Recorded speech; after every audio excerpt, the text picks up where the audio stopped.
to episode 306 of the Filmmakers Podcast. This, as you very well know, is a podcast where we talk filmmaking. It's a podcast. From indie film to studio films to TV. The clues in the title there. And everything in between. How to get them made, how to make them, and how to try not to royally F them up. In our very, very, very, very humble opinion. I'm Giles Alderson. I'm a writer, director, and a producer. And you are? Dom Lenoir, and I am also a writer, director, and producer. And an excellent one at that. On this week's show, we have a real fantastic lineup for you. I can't believe we got the three of these people onto our podcast. It's just amazing. And a big shout out to Organic PR, who arranged this for us. Well, and for the film. It was the wonderful of them, because we are talking about The Wonder. The film is out in cinemas now and is on Netflix in the next few days. The guests we have on the podcast are Wonder actor Niamh Algar. Very good. Director Sebastián Lelio, and writer Emma Donoghue. This film stars Niamh Algar, obviously, as Dom said, because she's coming to chat to us about making the film, but it also stars Toby Jones, Ciarán Hinds, Elaine Cassidy, and the fantastic Florence Pugh. Unbelievable. I'm not going to do that. So Dom, I again have been away, and I'm absolutely gutted to have missed these last few, but Dom has been amazing and taken over, and he has run with it. And for this episode, he did remember the microphones, I hope. Okay, good. I'm glad, because I'd be really upset if not. Thanks for that, Giles. I just thought I'd remind you again. What are our listeners going to learn from your wonderful chat with them? So a bit of backstory. So this was my first ever in-person interview, which was quite a challenging thing, because I usually I'm with Giles or another host or co-host. Yeah, co-host, not a primo host like yourself. Got you. He's giving himself that title, but I liked it. So you go into these places, and I had loads of these back to back, because Giles has been in Italy, and I was thinking, shit, there's a lot of these to manage, and there's a lot of really big names here. People I really respect in the industry, and I'd never really done the recording myself either, so I've got to bring all the microphone along, and I'm sitting in this hotel room, and one of my favourite actors happens to be the very first interview in this long procession of daunting podcast episodes that I have, which is the fantastic Niamh Algar. So I come in and mildly nervous, and she comes in and says, "Hi, I'm Niamh." And I remember a conversation in the back of my mind where I was saying, "Oh, she's called Niamh," and then the friend said she's called Niamh, and I'm like, "No, it's Niamh is the Irish pronunciation." So that's what entered my mind at the moment she said hello, rather than my own name. Here we go. I'm looking forward to this. So she repeats it again.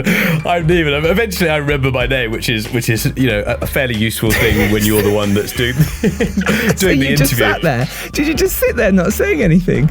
Amazing. But what followed was a very good interview, and it was an absolutely fantastic chat, and Sue got into the hang of it, and the swing of sort of dissecting the film and speaking to her, and then after that all the other interviews went very well. But it was a challenge, and I think doing interviews is not second nature. I mean, directing is, you have to be an extrovert in a certain sense, but it's kind of second nature.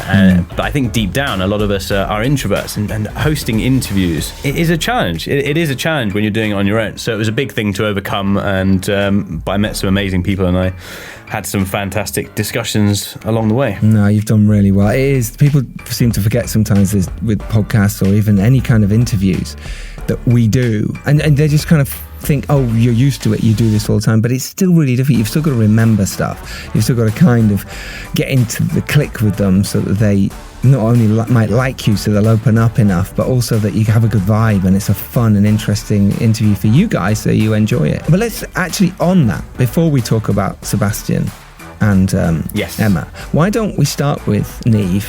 Because she is called Niamh Algar, and you are Dom. Some of her credits, though, because we didn't do these. That was on a Niamh to know basis. That's good. She actually outpunned me in the interview, which was very very surprising. No one's done that to me before. No. Well, if you don't know Niamh Algar, she has starred. You really should. She starred in some amazing TV. So that's sort of how I first saw her in Mother, Father, Son, which was just incredible, and directed by a friend of the podcast, and he's been on it a good few times now. He's been in some of our live events as well. James Kent, director of Testament of Youth, but he also directed Mother, Father, Son, which Niamh was amazing in it. She's also starred in The Virtues, the Stephen Graham starring film. She was just absolutely incredible in that. That film is a TV series. If anyone wants to know what like the epitome of deep, raw, authentic acting is, like her and Stephen Graham in that is just astonishing. Like it really is. It's a masterclass in acting. It's a wonderful series. Do seek it out. She also starred in Raised by Wolves. It was a big HBO Ridley Scott vehicle. She's also done Deceit with our other podcast guest, Ado Yoshizaki. Yes. Which is how I heard about Niamh. There you go. She's also starred in the films Calm with Horses, The Last Right Censor, which was just a huge breakout hit 2 years ago, directed by Prano Bailey Bond. If you've not seen that, do. Wrath of Man as well, with Jason Statham, her sort of moving into Hollywood style. But now she's here with The Wonder. Brilliant new film. So, shall we jump in with Niamh, and then we'll come back and tell you all about Emma and Sebastián. Sound good, Dom? Yes. So, shall we tell them what we're discussing? Oh, yeah, there's that, yes. We are discussing her acting and preparation, collaborating with the director, and bringing a very unique energy to her roles. So sit back, relax for the fantastic Primo solo host Dom Lemoir for about 15-minute chat with the very talented Niamh Algar. Enjoy.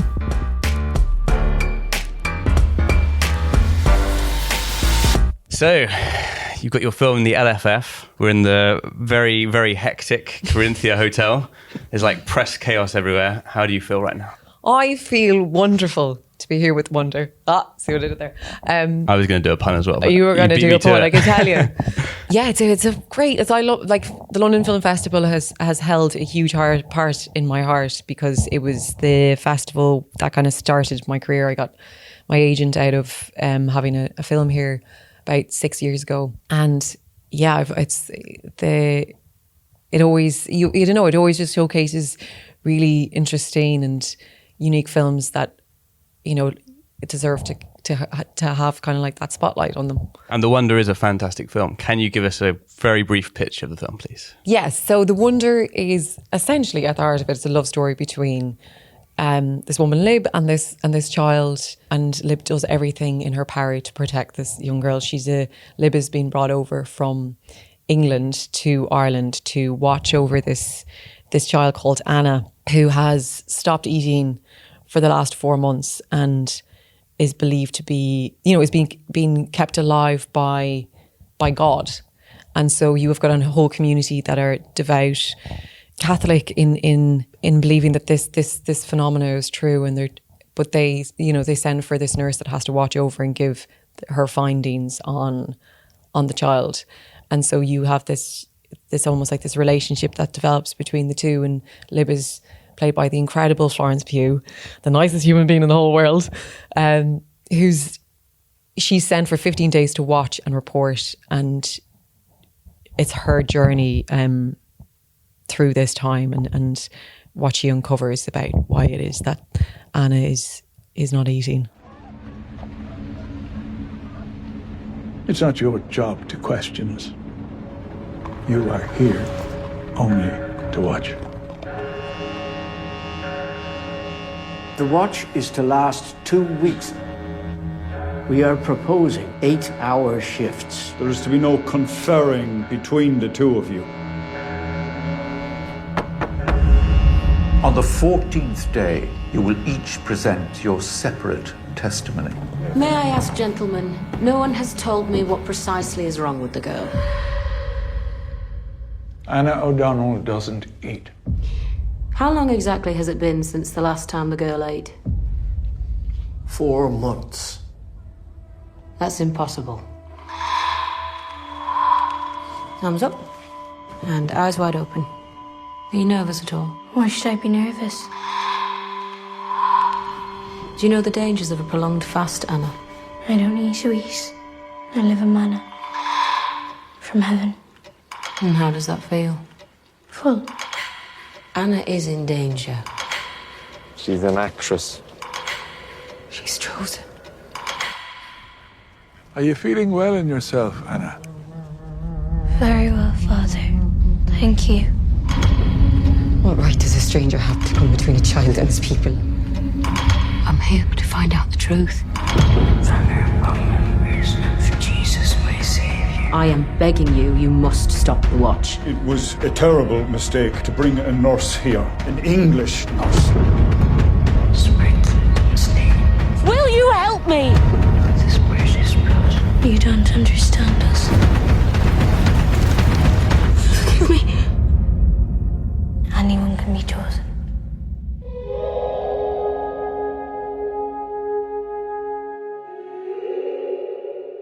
And can you tell us about your character? What is your character about? Because I think all of your characters in your films have a depth and something unknowable about them, which I've always found really fascinating. And I think in this, it's no different. Like, obviously the parents have their own agenda, but your character, there's a layer to it, and there's a mystery which I find really compelling. How do you prepare for that kind of, because you could play it very simply? Yeah, I think that's it. We all have secrets in our heads at any given time, and it's picking what Kitty. So I play Kitty O'Donnell, and it's picking what secrets that Kitty's choosing to keep from the audience, and that's why we kind of lean in, because you're kind of going on, what's going on here? Why is she saying that? And what does she really mean?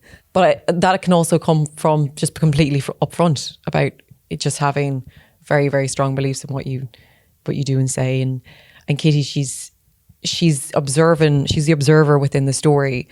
And Sebastián has kind of bookended it with this narration. And so the idea of this character is bringing you into the story, but also taking you back out of it and going, see, we're telling a story here, and you can get lost in it, but also you can be pulled out of it as quickly as you want.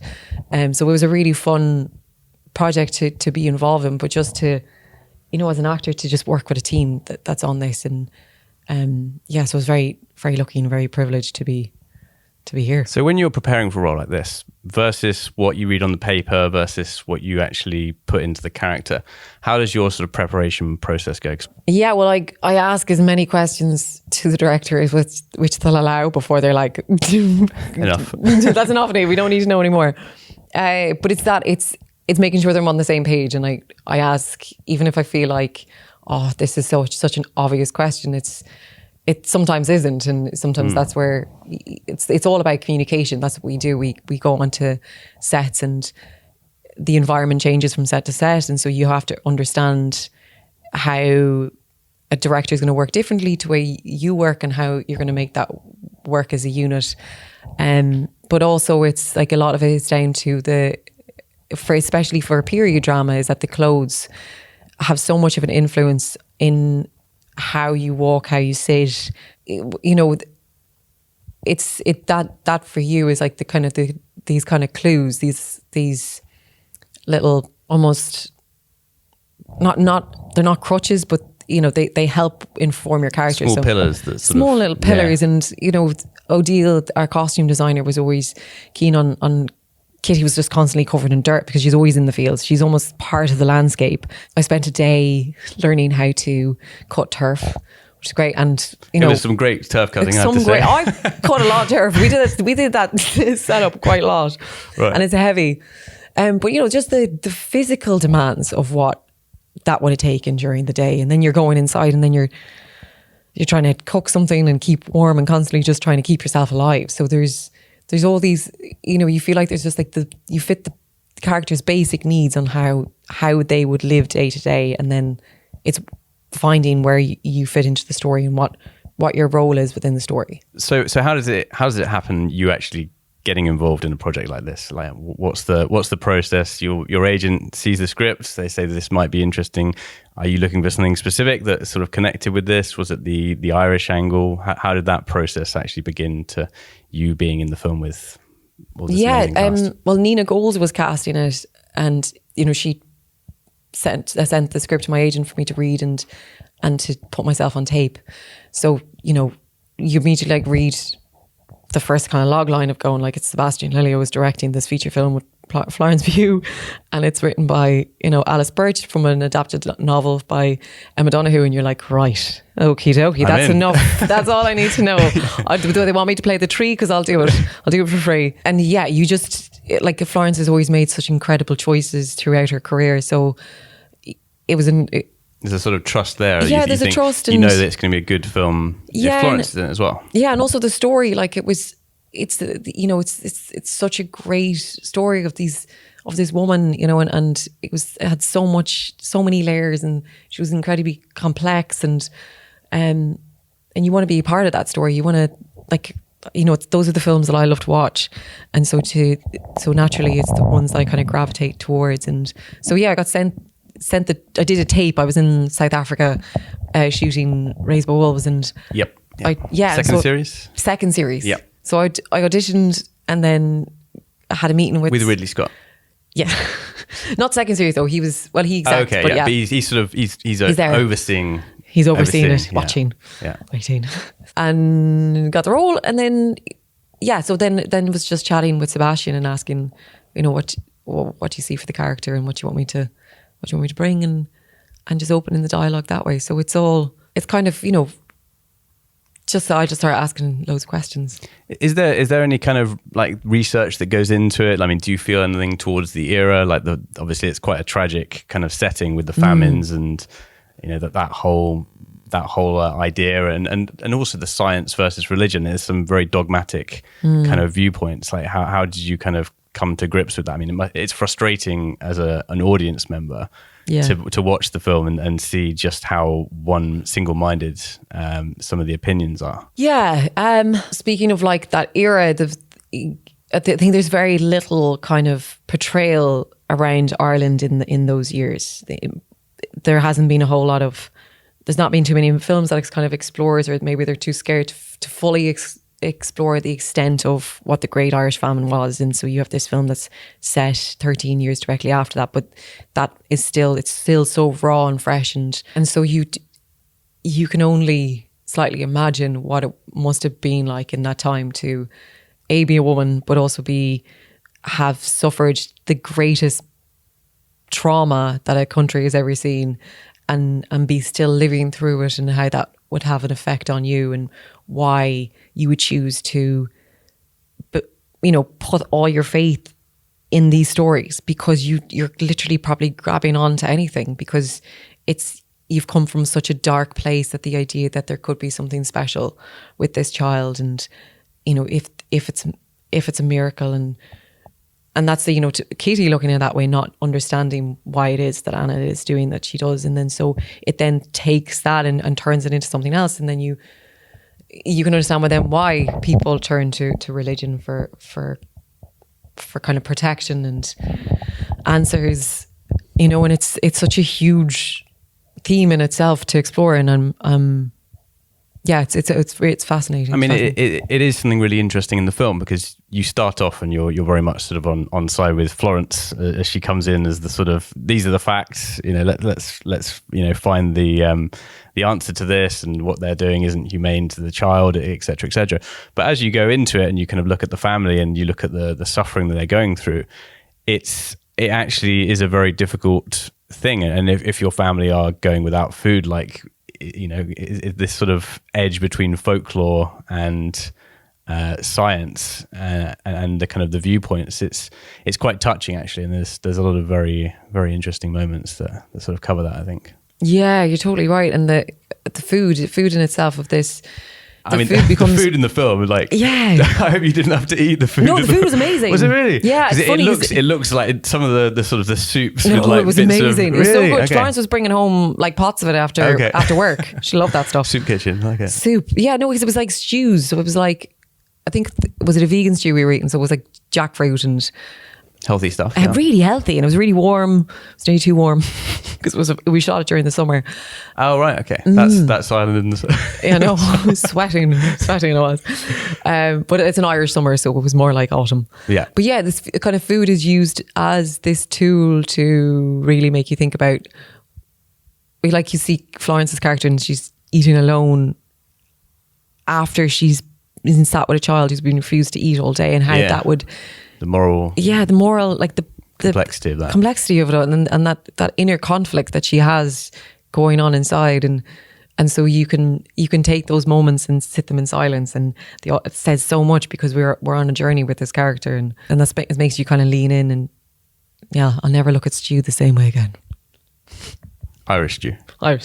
So what was did you have much of a rehearsal period for this? Was it kind of straight in, get the script, have a few conversations with the director, or were you allowed that kind of freedom to play around, do many read-throughs, do that stuff in advance? Well, we were it was COVID time, so there was no, it was, we were just lucky that we were getting to actually make projects during that time. So there wasn't any, well, especially not for me. I didn't do any rehearsal. Was it all like the sort of Zoom stuff? Yeah, we did like a Zoom table read, which was brilliant because you could have shot that and put it on. It was amazing.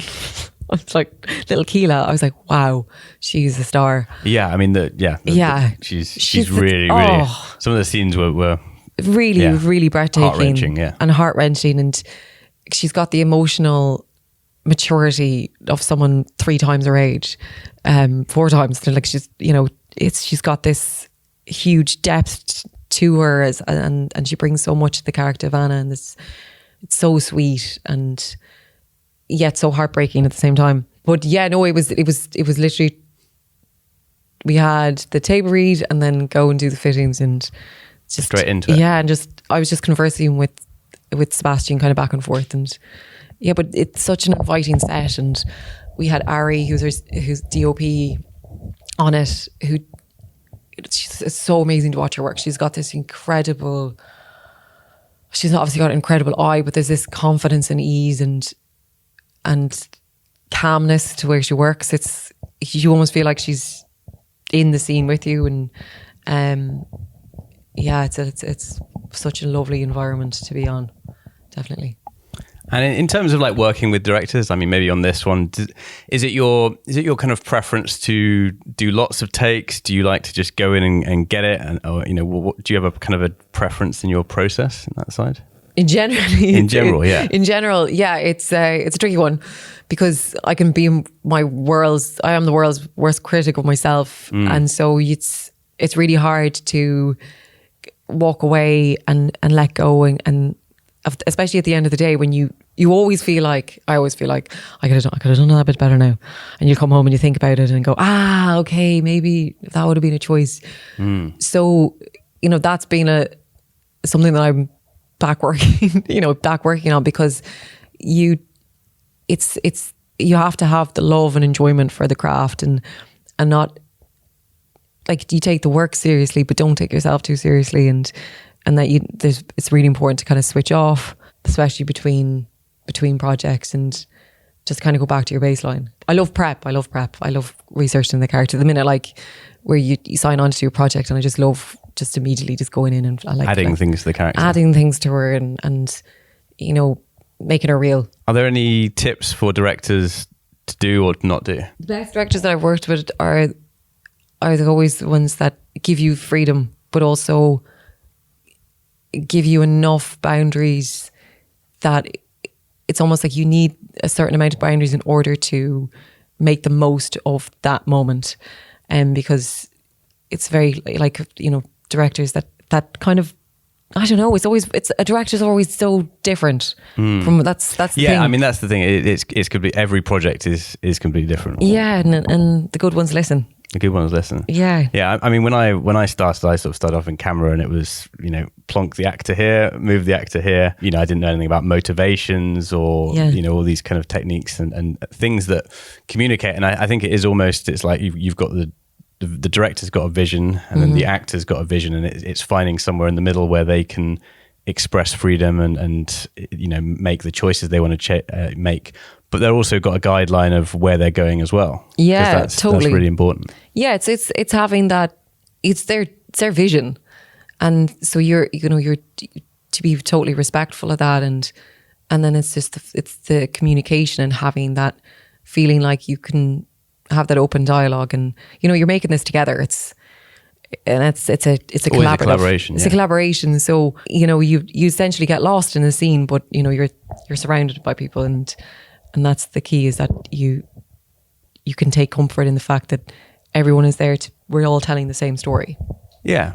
And I think there also needs to be a sensitivity from, when you're working with the director as well. Like if you're going to go somewhere vulnerable, the director needs to be there to support it. And they're not just do this and, that kind of traditional villain directing from. I've never had that experience. Just so people know, I've always had pleasant times. I've always had everyone that I've worked with, I've been so lucky that I've worked with really great and kind people, and which is so important. It's so important. Yeah, I love people. I'm fascinated with actors. I'd love to eventually direct. So, it's just.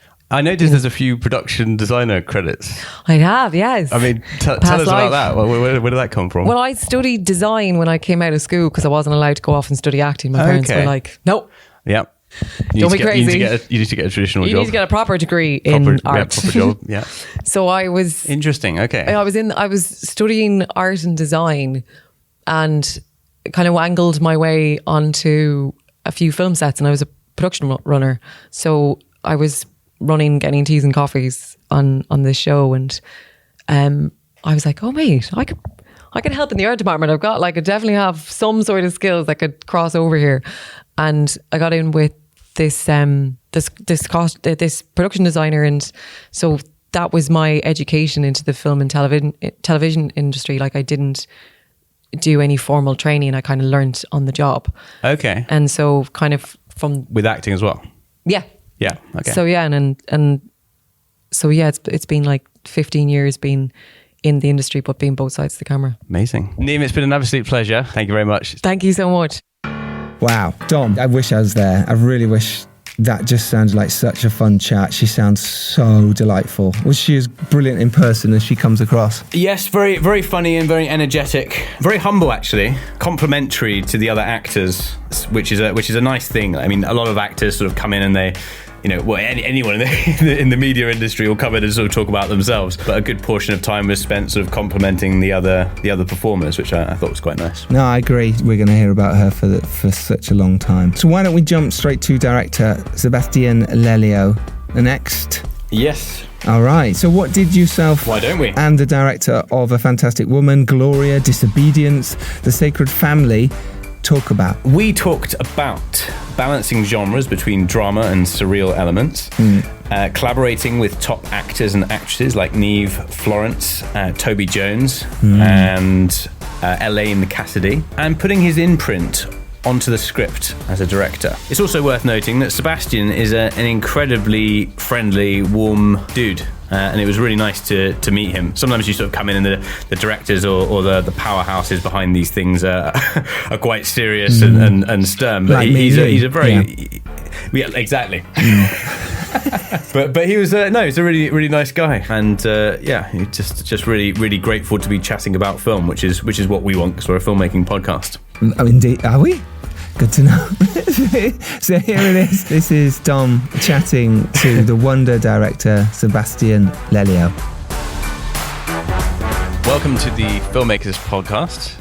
You have just got a very, very good film out. Thank you for having me. How did you kind of pick the elements when you'd read the novel that you wanted to adapt into the screenplay? Were there bits you knew this isn't going to work or this is going to work? Well, the novel has it's a beautiful novel and it has a lot of literature in it, as in the characters think and feel and the thoughts and feelings are described, and that's a way for the novel to allow you to inhabit their interiorness. We had to translate that into film, and that can be quite brutal.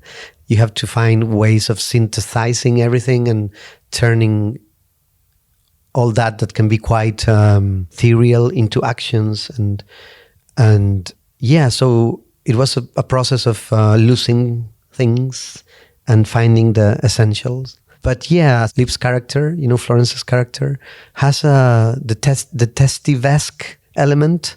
She's there, she's the foreigner, she's the unwanted one that is there to analyze the dynamics and to think, in this land of, fanaticism in a certain way. So it was a story that demanded a very precise style of storytelling, a sort of like narrative machinery that has to work really, really well.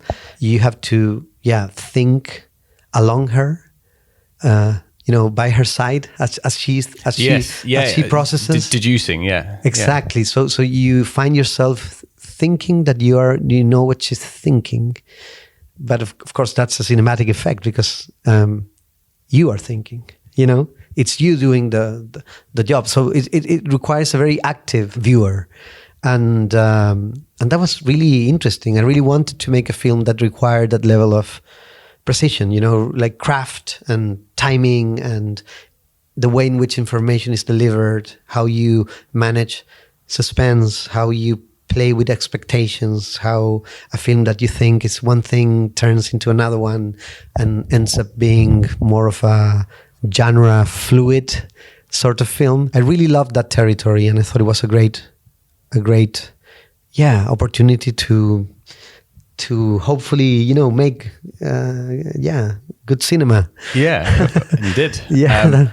So with Florence's character, was it always on the page, or did you kind of embellish the character once you knew that she was cast? There's some interesting scenes where it sort of slightly leans on the folklore, and you have these kind of moments where she's pricking her finger, and there's this kind of ritual, and it's got a really interesting, ethereal kind of edge to it. Like, can you talk a little bit about those sequences and how you handled that? Yeah, well, we wanted for the film to be dreamy, like a fable that you can get lost in. Clearly fictional, yet, what the characters represent is not fictional, it's real. The girl's problem, the power dynamics happened back then, way back then too, are happening today and will continue to happen tomorrow unless we change precisely the story we co-create to relate to each other. So in a film that explores the collision between belief systems, the collision between people that are willing to adapt versus people that found the truth and are fixated in that position and will not move from that position and will be willing to bend reality so it fits what they want, and more infuriating than that, are willing to impose that on others. We thought that the game between allowing for the viewer to be aware that they are being exposed to the power of fiction through the film itself, and then allowing them to get lost in the suspension of disbelief and get lost in the tale, in the story. We thought that was something we wanted to achieve. And I think you did very well. I mean, the start of the film, it starts in a studio. Yeah. And then it kind of throws you into the world. But I think it throws you into the world so successfully that I'd forgotten that we were in the studio, very, very soon afterwards. And I feel like a lot of that is the choice of actors, which we'll go into further. But it's also the texture of the world that you've created and the tone. It's a very immersive, real feeling world. I mean, even from the wallpaper and the way things are, and the sort of the soup. It really draws you into the world. Like, what was your kind of process in pre-production, kind of trying to bring those things alive? I think we were all very aligned with the little, rock band we created with the team. Ari Wegner in the cinematography. She's a great artist, a great storyteller. Grant Montgomery was in charge of the production design. Matthew Herbert, a big contribution in terms of the score. and he was sending the first melodies while we were shooting. So it was like a year-long process. And we were all aiming for this sort of like otherworldly state. It could be a journey to another planet, in a certain way. You go back in time, taken by the hand by this rationalist, more modern character, which is Florence's character, and you travel back into this land, that could be another planet, where they worship a god, where they dress in a specific way, where they have all these moral codes and rules of behavior, where men are in charge, and you can get lost in it. And do you kind of tend to collaborate with the same people, or do you look at each project and think, I'm going to look for someone that fits my idea of this design? Like, I want the houses to look like this. This person is perfect for that. I think it's something in flux. It depends. Yeah. With Matthew Herbert, this is the fourth film we do together. It's the fourth score he does for a film we've done. It's the first time I worked with Ari Wegner, but I had tried to work with her before and we couldn't because of our schedules. So yeah, it's a combination of factors. So when you're talking to your HODs, how do you first like to communicate them? Do you create mood boards? Are you a very visual person? How does that process kind of begin when you've like gone from, okay, you've read the script, where are we going next with this? Well, it depends on the film. For The Wonder, we really wanted to have some sorts of visual sophistication for the film. So the viewer could get really, like, as you said, like lost in the immersive experience. And so that's a lot of work, that's fabricated. That's not a given. You have to fight for that, Yeah. And it's a co-creation. So you have to make everyone from the team to be in synchrony. So you can generate the nomenclature that can help the group to know that we are looking for the same thing. And it's also a process, you're aiming for some things that you want, while at the same time you're understanding the film you're making because you are making it, So yeah, it's a beautiful, mysterious process. It doesn't have a clear path, exactly. Was it a challenge doing it in you sort of worked around lockdown, is that right, for this? Yeah. The second half of the COVID, yeah. Was that frustrating, having to do stuff on Zoom, or were you still able to do the kind of meetings? I was so grateful to be able to make a film again. It had been a while for me. I usually make a film each 2 years, and this 3 years happened, and so I was like dying to go back to set and film. So I was grateful to be able to film, and also very grateful that nothing happened. Around us, other people were shooting other films, and we were hearing stories about productions being shut down, and we were very lucky. Nothing happened. We took a lot of care. So yeah, it was difficult, but I can't complain. And what was the process of actually getting this made from? Coming across the novel, okay, I want to direct this. Let's find the producers. Let's get this made. The thing is that the producers, Ed Gainey, with whom I've made Disobedience, and Tessa Ross, they had the book, right? And they were associated with Emma, and they were looking for someone that could direct the film, or so wrapped up really nicely. Write it and direct it, something like that. And yeah, and for some reason they thought I could be the person. And I read the book, and I thought it was a great territory, but a very difficult film to make. So I was like, I really thought about it, but I couldn't take it out of my mind. And even though I knew I was going to put myself into a lot of problems, like artistic problems, and very, possible, lots of reasons why the thing could fail.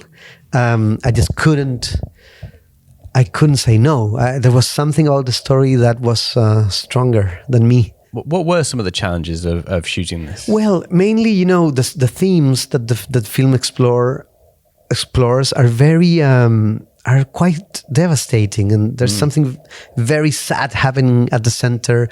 They are serious themes. There's no way you can joke around them. Hunger, exactly. You can't. The famine, a post-traumatized community, a girl that is being starved.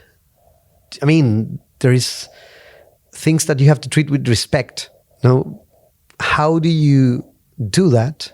How do you honor those themes and at the same time find the tone to provide something that is essential in any good film, I think, which is cinematic pleasure. So the tension between the seriousness of the themes and the duty of having to generate or find some levels of cinematic pleasure. That was a difficult thing to tame, to grasp. And how did you look at the casting for this? Because I mean, you've got some fantastic. Obviously, Florence is amazing. Niamh brings a really fascinating kind of energy to the character. The young girl is incredible. You've also got some brilliant characters for the churchgoers. Like, how did that process work for you? I mean, well, Florence was the first one. Yeah, and was she always in mind? She was in mind. We sent her the script, and she said yes quite quickly. And I was like, yeah, we have a film. It's going to be Florence. Then we do have a film, And then the finding Anna, the girl, was.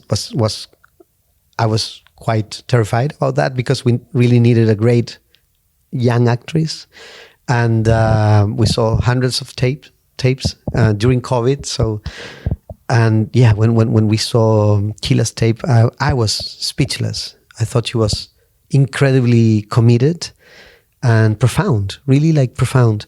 And then her mother plays her mother, Elaine Cassidy, which was a blessing for the film to have the luxury of portraying that relationship, and also Kila in that precise age range right before, when she's changing from being a girl into a woman. It's a window in someone's life that maybe lasts 9 months.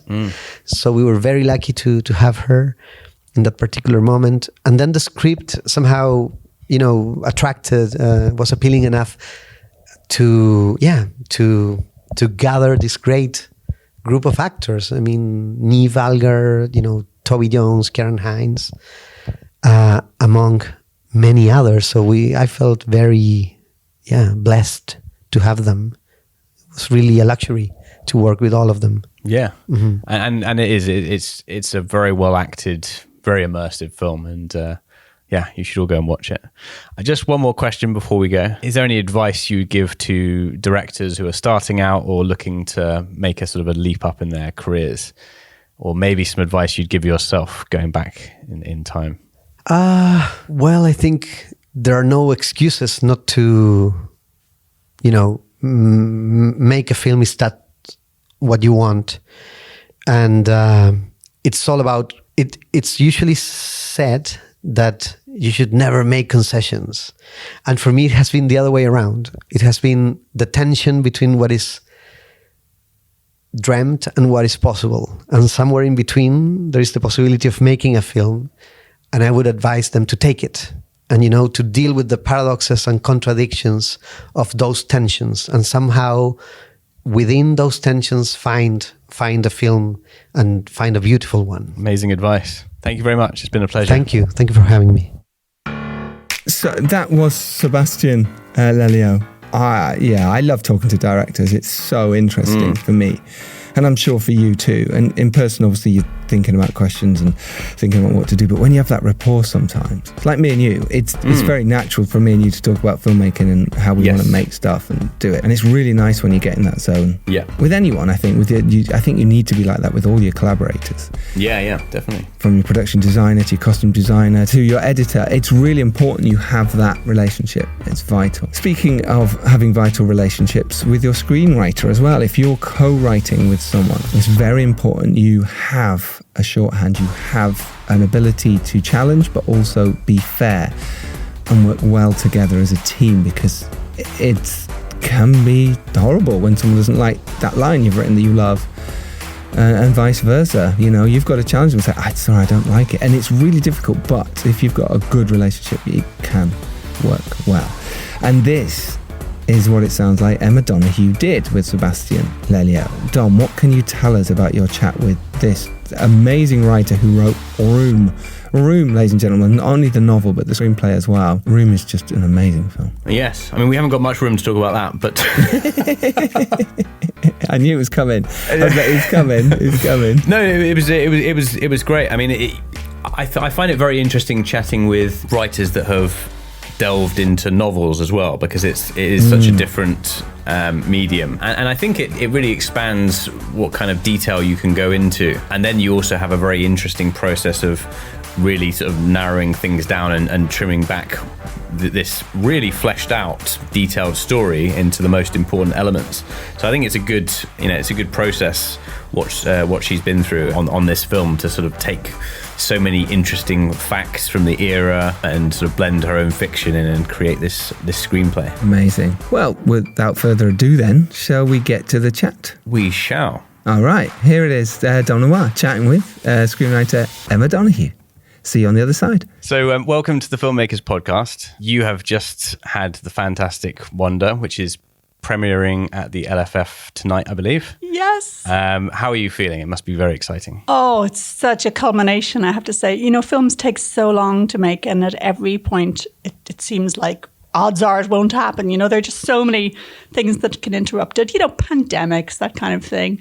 And so when it finally comes together and it's a film you're really proud of, you know, it's just a kind of a multi-year build-up climax, I have to say. that final moment of bliss and relief where you can kind of sit back and enjoy the success. So how did all this start? Did it start as a novel? Is that correct? Yeah, a novel I published in 2016. And I'd got the idea for that 20 years earlier when I first came across these cases of fasting girls. But it seemed too bleak even for me, because the one particular fasting girl case I was looking at from 1870s Wales, she basically died while being watched by nurses paid for by the newspapers. And I found that too heartbreaking a story. So I finally, in and around 2014, I thought I could do a fictional version of this, which would not be quite so bleak, but would be, hugely, engrossing, but not actually as heartbreaking.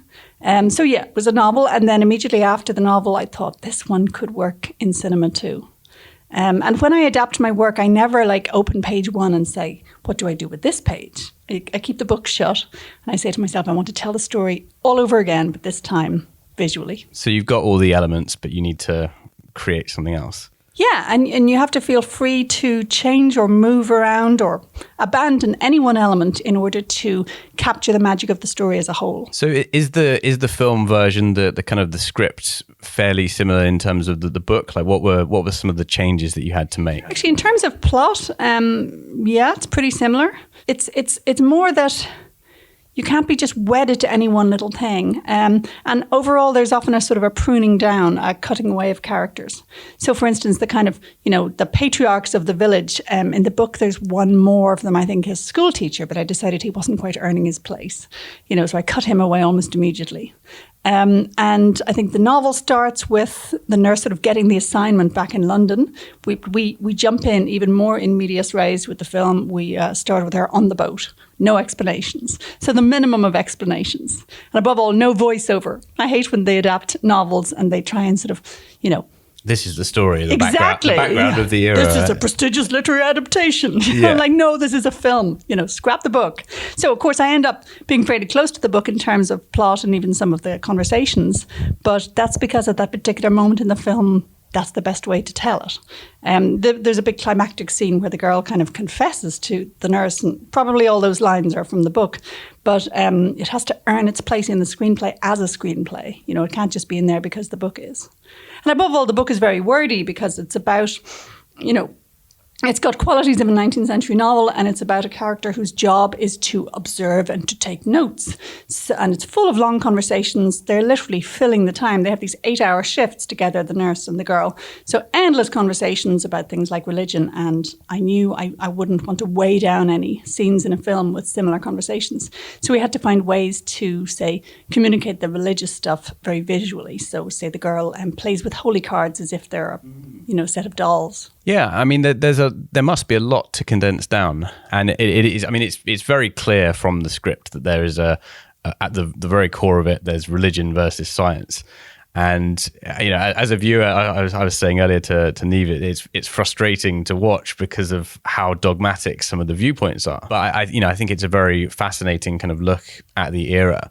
How do you kind of, what's your process? I mean, maybe it doesn't apply to this because you've adapted it from a novel and it would be a different process, but how do you usually start to put together a script when you're about to write in terms of your treatment process? Do you kind of write out all the scenes? Do you just have a couple of pages and then you go for it and you sort of begin that first draft? I personally only do treatments if someone forces me to. Okay. I don't like it as a stage. Gunpoint, yeah. Because, I don't mind planning a plot. When I'm writing novels, I effectively plan the plot in advance. So it's not the planning I mind, it's more the document, like the prose style of a treatment.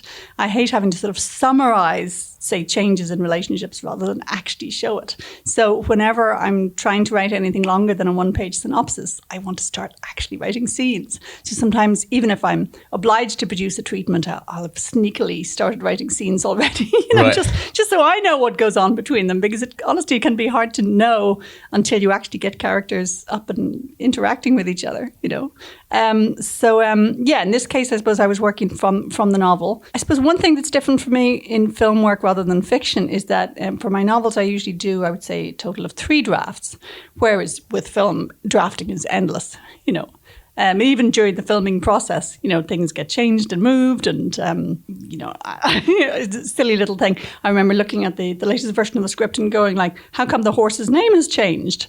And Sebastián said, well, it just turned out, a male horse was the most talented one, so we need the horse to be male.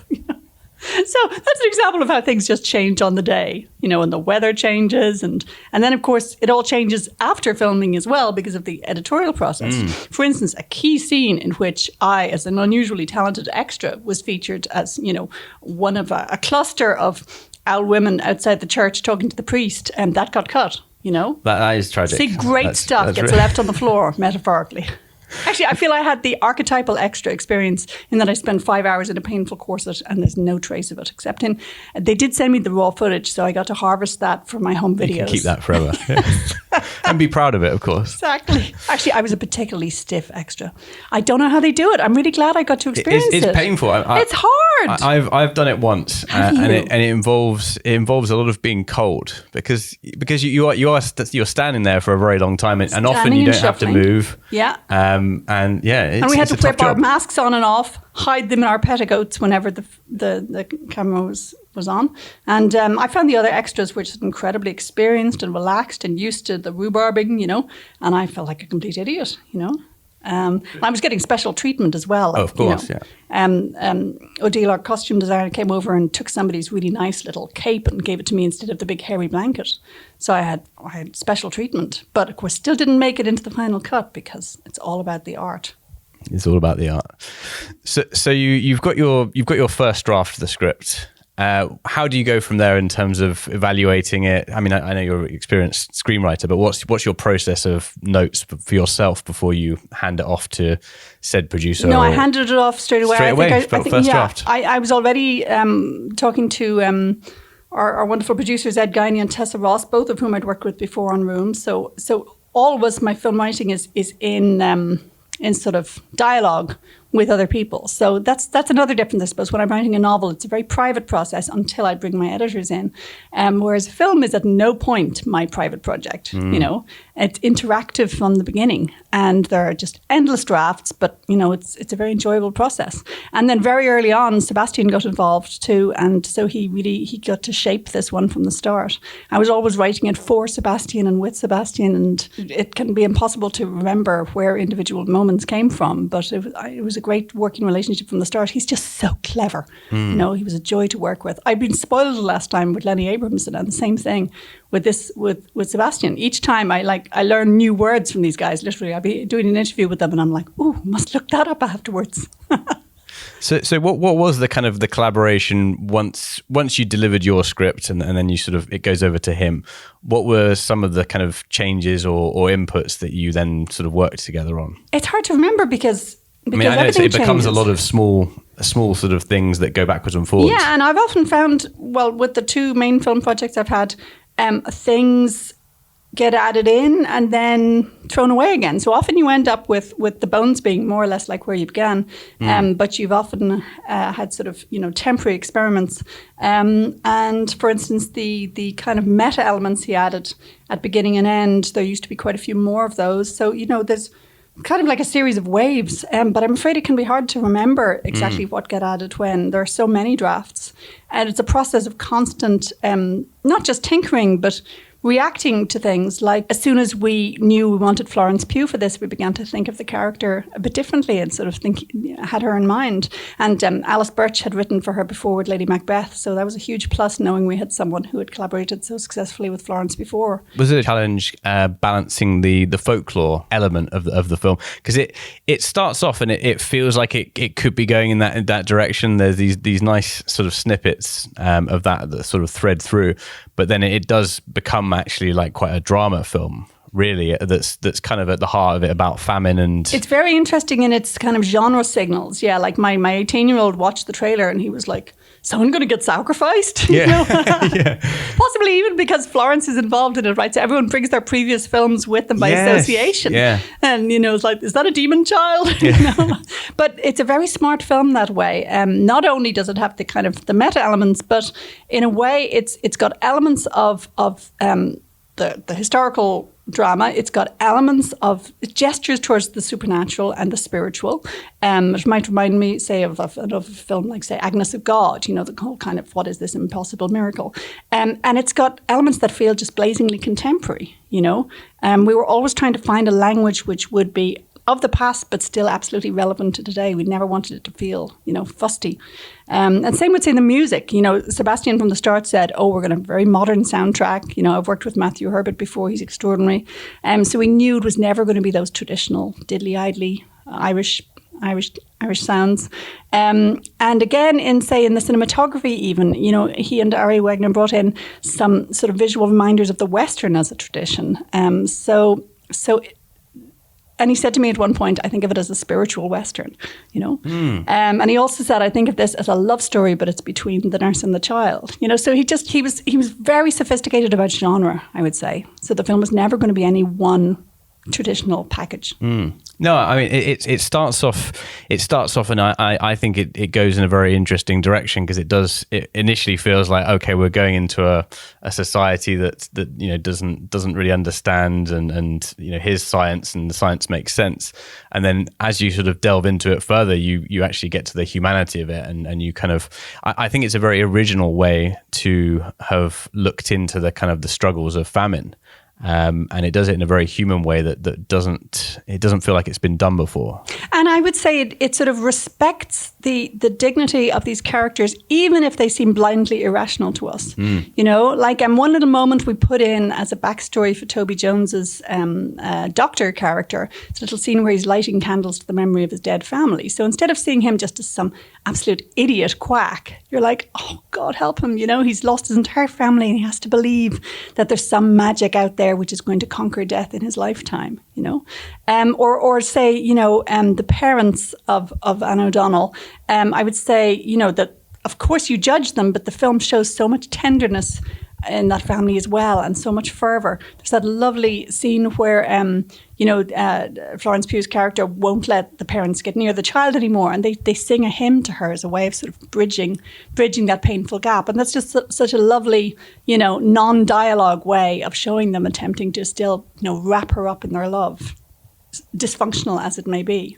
So yeah, I don't think anybody is treated as the stereotypical, you know, idiotic villagers. Yeah, no, I think it walks the balance very well. I mean, something else that's very, you've definitely done research in terms of the elements. I mean, the very buildings and the landscapes, they do encompass this kind of this lack, this kind of imperfect but very authentic kind of world. Yeah, they look patchy and worn, don't they? I think Sebastián was startled when he got into the main set of the kind of Ryan's pub and it was painted red, and he was like, "What?" And our designer Grant said, "No, that's the underlayer. I'm going to paint green on top, but you'll see the occasional bit of red creeping through." So far from it being me doing all the research, I researched the novel, but then. With a film, you suddenly have this huge team of people, each of whom takes their particular area and goes way beyond. The production design team were on, say, a reproduction Irish famine ship, doing exquisite drawings. The costume people, until I was an extra, I didn't know it was going to be 7 different layers of clothes, 7? So, God. So they each knew way more about their area than I knew or than I had put in the book. So, no, I might be kind of keeping an eye on the script, foundations, yeah. But I'm not like running around going, "Oh, that paint doesn't seem realistic." Not at all. No, it's such a pleasure. It's suddenly as if your own writerly brain has been supplemented by about 30 different people. And how did you get started in writing? What's your kind of, how did you get into the whole thing? Well, a very bookish household, I suppose. My dad was a professor and a literary critic. My mum was an English teacher. So the two of them would quote Keats poems to each other. Mind you, I'm the youngest of 8 and the others didn't all write novels. So you can't explain it entirely through environment. But let's just say, the walls were paved with books. And my dad's name was on a lot of those books. So I just thought, that's what happens. You grow up and you write books, and then publishers send you boxes of them with your name on the side. So that gave me a great, it made it all seem very doable. And then going into scripts, was it a difficult transition? It's not that it was difficult. It's just I could see no way in until I was about 40 and published Room, and suddenly I had a book that people wanted to film. So I thought, this is my chance. Because before, I think I tried 1 or 2 scripts, but if you're coming from outside the film world, it can seem terribly closed. Yeah. Yeah, so I'd written a lot of drama and radio drama and fiction and history, but film seemed like this other thing sealed off and mysterious. It's like leave it to the experts.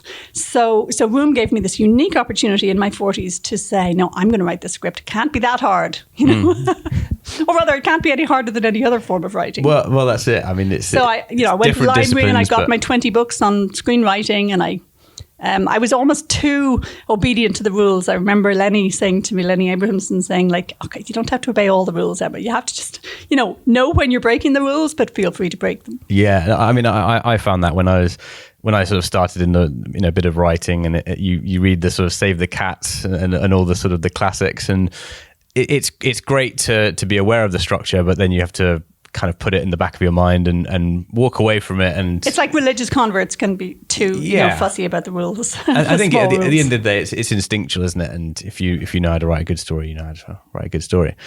And this is certainly a very good story. So thank you so much. Yeah, thank you. It's been an absolute pleasure. Definitely go and see the film, and good luck with all of the release. Thanks so much. Well, there you go. How much fun did you have doing this, Dom? Oh, I wonder.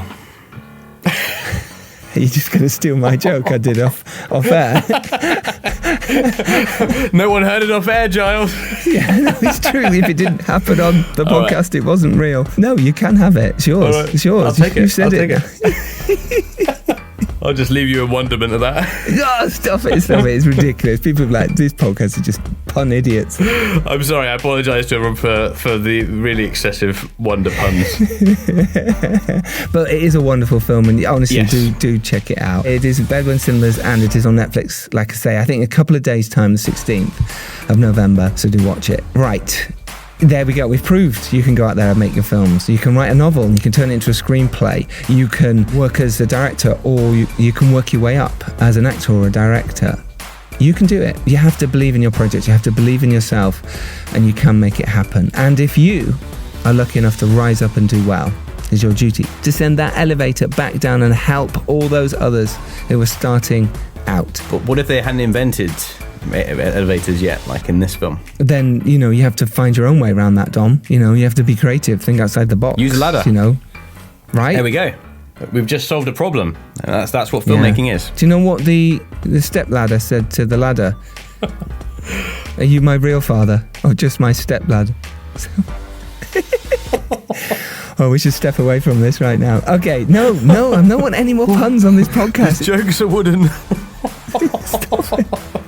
Right, let's get out of here because I'm again sweating under a blankie. Yeah. Oh my God. Let's do it. Oh, pleasure. Thank you for doing this, Dom. No, thanks. And don't go anywhere, by the way, because on Friday we have Summit Fever director Julian Gilby chatting with me all about his amazing mountain climbing turning into a terrifying nightmare film. It is absolutely brilliant. Well, that's something to talk about. It definitely is. And then on Tuesday next week, they come thick and fast, don't they? These podcasts. Because next Tuesday we have The Swimmers director, Sally El Hassani. Her debut movie was one of the reasons I got into directing, so do listen out for that next Tuesday. And then the following Tuesday, we're going to have a 3-day Millionaire special for you, cast, crew, as many people as we can, talking about how we made 3-day Millionaire, which by then will be out in cinemas. Oh my God.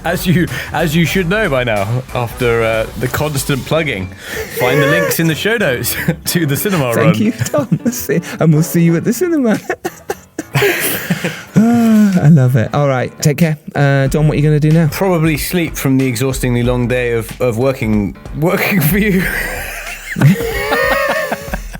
So, and why not go on Dom's Twitter and give him some love? Because of what he's been achieving these last couple of weeks as Primo Solo host. And go on iTunes, give us some love. And why not just tweet about this podcast or Instagram about it? Just put up a post and say, hey, I really enjoyed this week. Honestly, do that.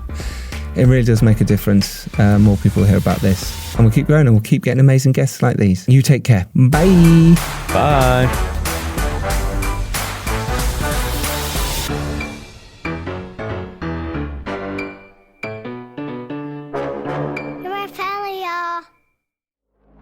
If you enjoy the Filmmakers Podcast, please consider supporting us on Patreon.